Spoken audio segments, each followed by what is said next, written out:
کی اور عقل مند لوگوں کی ہدایت کے لیے کافی تھی۔ اس کا مضمون ہی بہت اونچا ہے۔ ارشاد خداوندی ہے والعصر،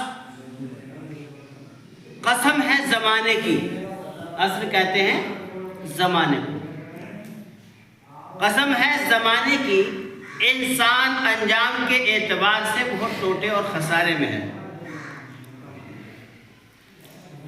وہ ٹوٹا اور خسارہ کیا ہے؟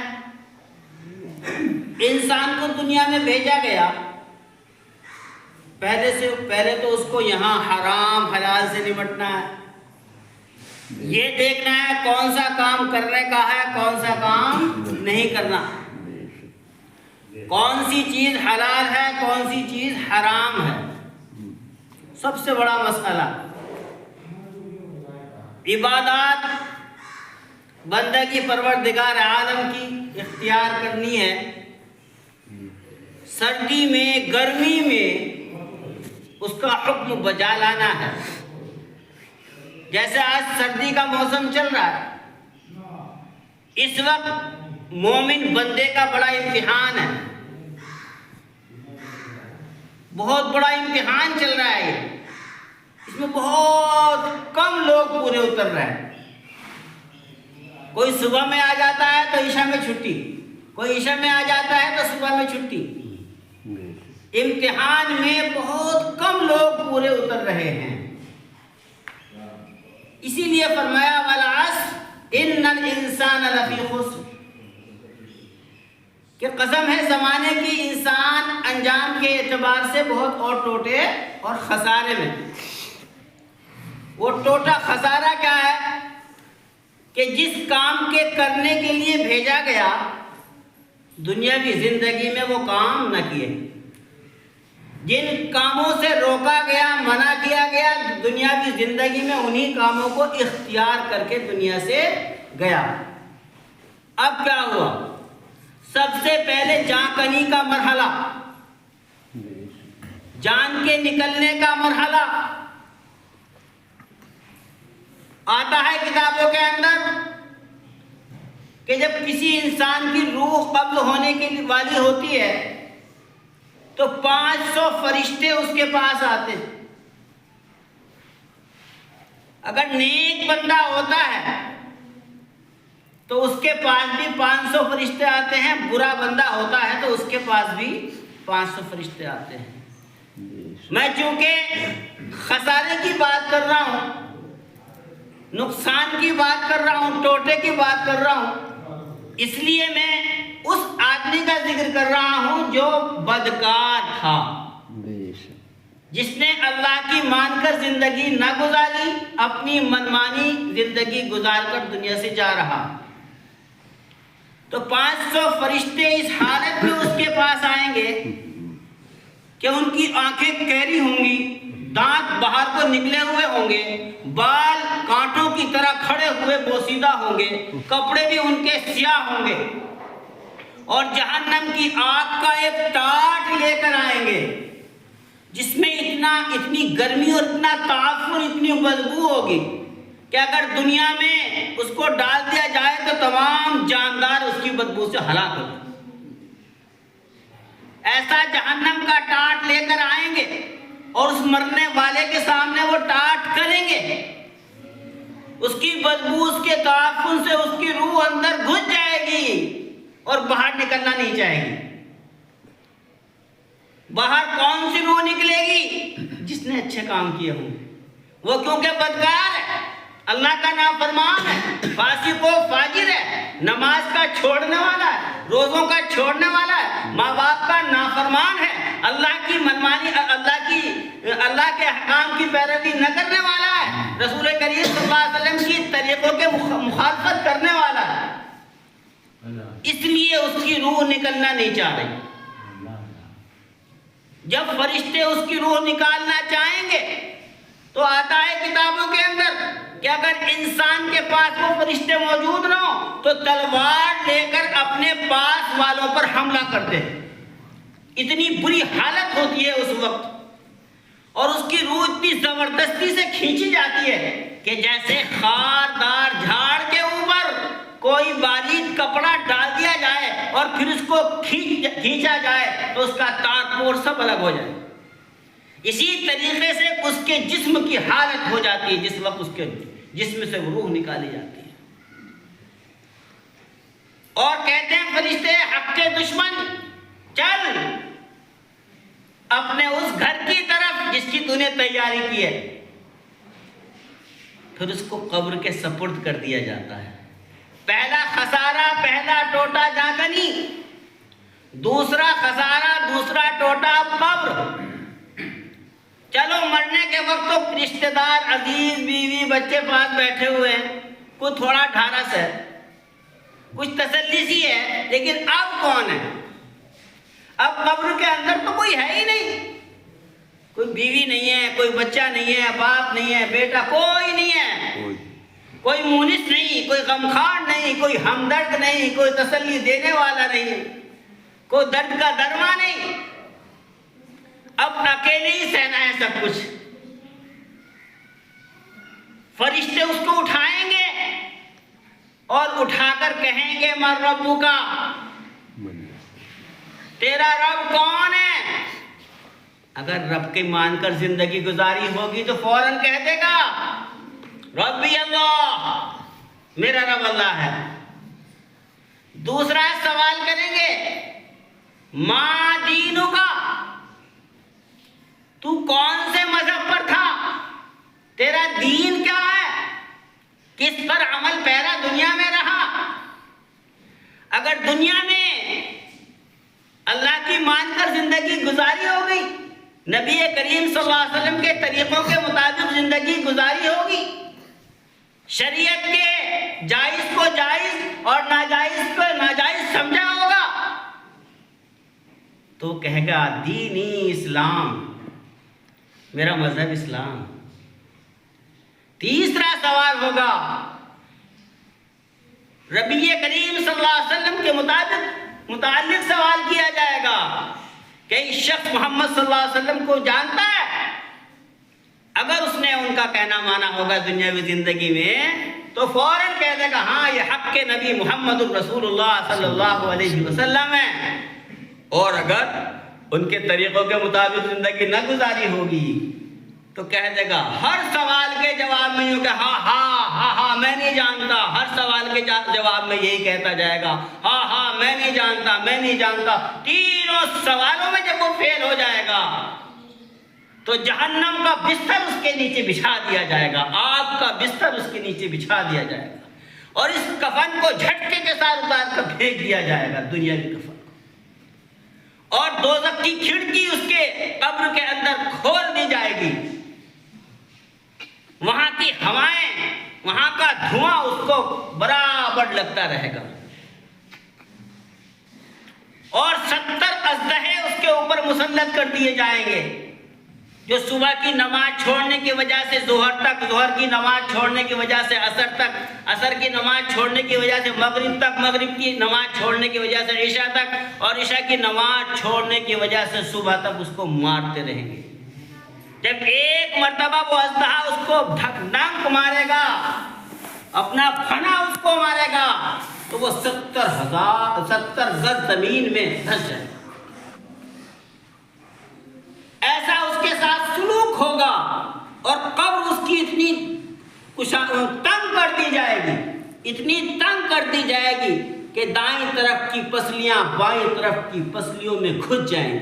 آج تو سن کر ہم مسکرا رہے ہیں، آج تو سن کر ہم پر احساس نہیں ہو رہا، آج تو ہم ٹس سے مس نہیں ہو رہے، ذرا التفات نہیں کر رہے، ذرا توجہ نہیں کر رہے کہ یہ بات حقیقت ہے، سچی ہے، یہ مدنی کریم صلی اللہ علیہ وسلم کی فرمائی ہوئی ہے.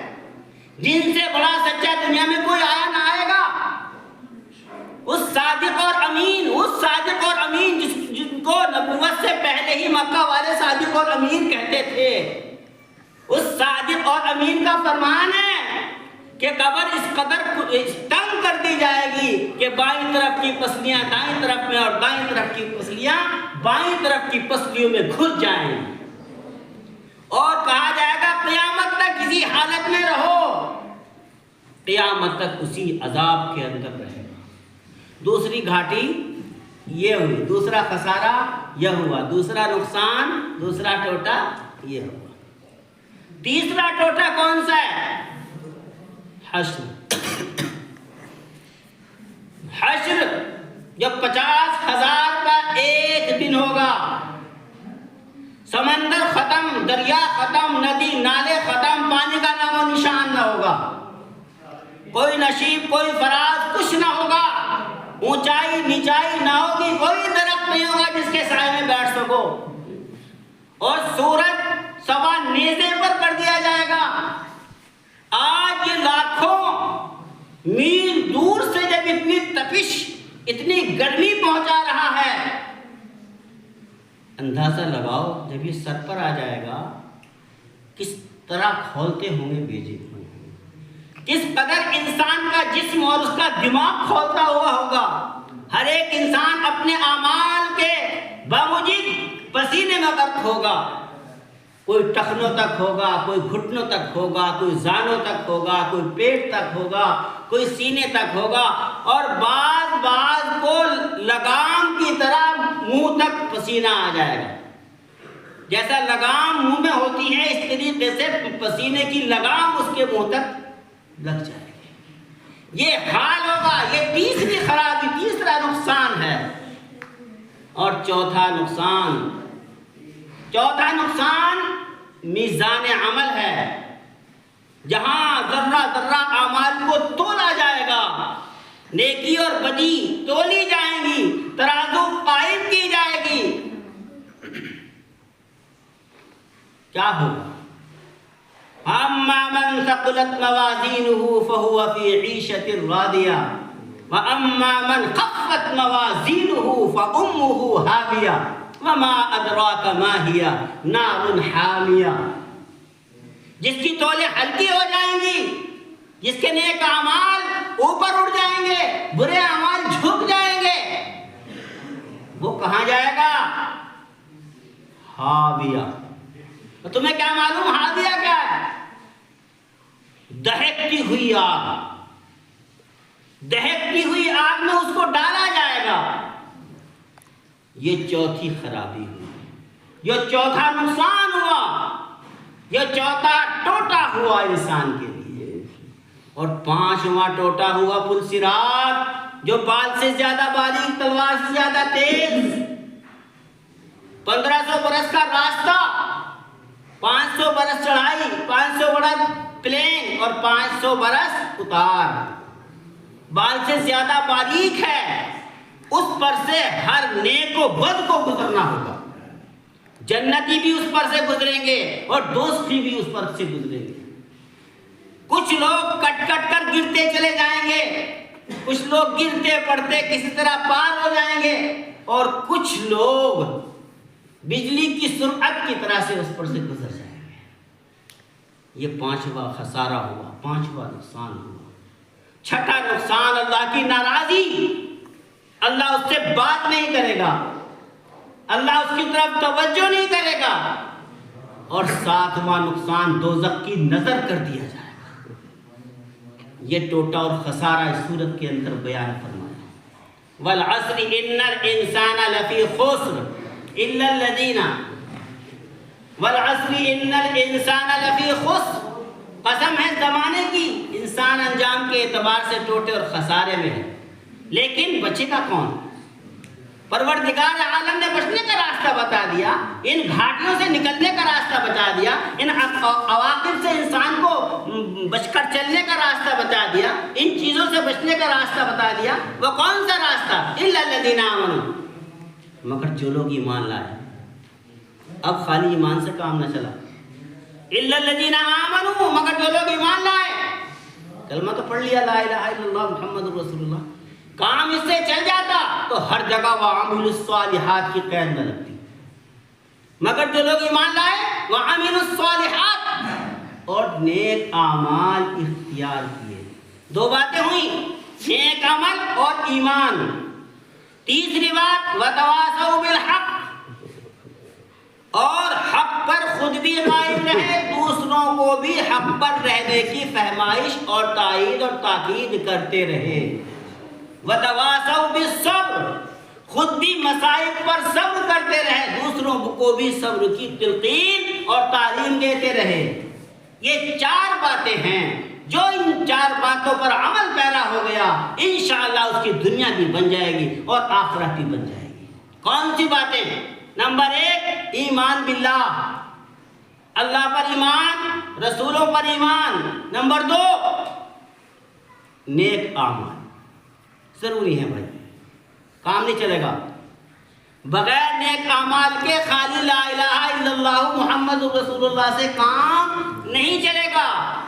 اتنا کام چلے گا لا الہ الا اللہ محمد رسول اللہ سے کہ اگر زندگی میں، دنیا کی زندگی میں شرک نہ کیا ہوگا تو ایک نہ ایک دن جل بھن کر جہنم سے نکال دے جاؤ گے، یہ کام کلمہ دے گا۔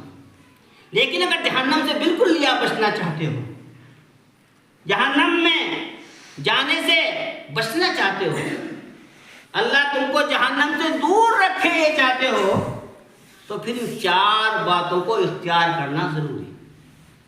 نمبر 1 ایمان، نمبر 2 نیک اعمال، نمبر 3 حق کی حمایت اور حق کی پیمائش، نمبر 4 صبر اور صبر کی پیمائش۔ یہ 4 باتیں ہیں، اگر ان پر عمل پیرا انسان ہو جائے تو دنیا اور آخرت دونوں سنور جائیں گے۔ اس کی موت بھی اچھی آئے گی، اس کی قبر بھی بن جائے گی، اس کا حشر بھی بن جائے گا۔ حشر میں ایسا معلوم ہوگا اس کو جیسے 2 رکعات نماز پڑھ لی، ایک وقت کے فرض نماز ادا کر لی، اتنا وقت اس کو لگے گا 50,000 سال کا دن، اور اس کا میزان بھی بن جائے گا۔ اللہ رب العزت اس کے نیک اعمال کا پلڑا جھکا دے گا اور بد اعمال کو اوپر اٹھا دے گا اور من مانتے گزران میں اس کو پہنچا دے گا، اور میزان اس میں پل صراط پر سے ایسا گزر جائے گا بجلی کی طرح سے اللہ اس کو گزار دے گا، اور اللہ اس سے راضی ہوگا، اور جنت میں اللہ اپنا دیدار کرائے گا۔ جنت میں جنتی اللہ کا دیدار کریں گے۔ جب سب نعمتیں جنتی والوں کو میسر ہو جائیں گی تو پروردگار عالم پوچھے گا، استفسار کرے گا جنتیوں سے، اے جنت والوں تم خوش بھی ہو؟ میری جنت میں تمہیں کسی چیز کی تکلیف تو نہیں ہے، کوئی انعام باقی تو نہیں ہے تمہیں نہیں ملا؟ جنتی عرض کریں گے بار الہ کون سی چیز ایسی ہے جو ہم کو میسر نہیں ہے؟ تمام نعمتیں تو ہیں۔ کہا نہیں، اللہ فرمائے گا نہیں، ایک نعمت اور باقی ہے جو بھی تم کو نہیں دی گئی۔ جنتی عرض کریں گے پروردگار کو کون سی نعمت ہے؟ پروردگار عالم اپنی تجلی فرما دے گا، اپنے کو ظاہر فرما دے گا۔ پروردگار عالم کے دیدار کے بعد جنتی کہیں گے کہ اس سے بڑی نعمت اب تک کوئی میسر نہیں ہوئی۔ اگر اللہ کا دیدار چاہتے ہو، اگر جنت چاہتے ہو، اگر اللہ کی خوشنودی چاہتے ہو تو یہ 10-20 سال کی زندگی اللہ کی مان کر خدا کے لیے گزار دو۔ اللہ کی مان کر 10-20 سال کی زندگی، مت تیری میری میں لگو، مت نمازوں سے غفلت کرو، مت روزوں سے غفلت کرو، مت زکات سے غفلت کرو، مت اذان کی آواز سن کر بے پرواہی اختیار کرو۔ جو اذان کی آواز سن کر مسجد میں نہیں آتا وہ شرک کرتا ہے، یاد رکھنا، وہ شرک کرتا ہے۔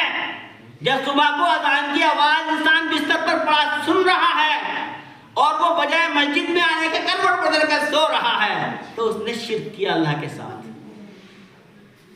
اس نے کیا کیا؟ شرک کیا اللہ کے ساتھ، کیونکہ اس نے اللہ کی نہیں مانی، اس نے اپنے نیند کو بڑا سمجھا، اس نے شیطان کی تھپکی کو اچھا سمجھا۔ پروردگار تمام مسلمانوں کو صراط مستقیم پر کام کرے، صوم و صلاۃ کا پابند بنائے اور آخرت کی زندگی کی سمجھ اور فہم عطا فرمائے۔ وآخر دعوانا الحمدللہ۔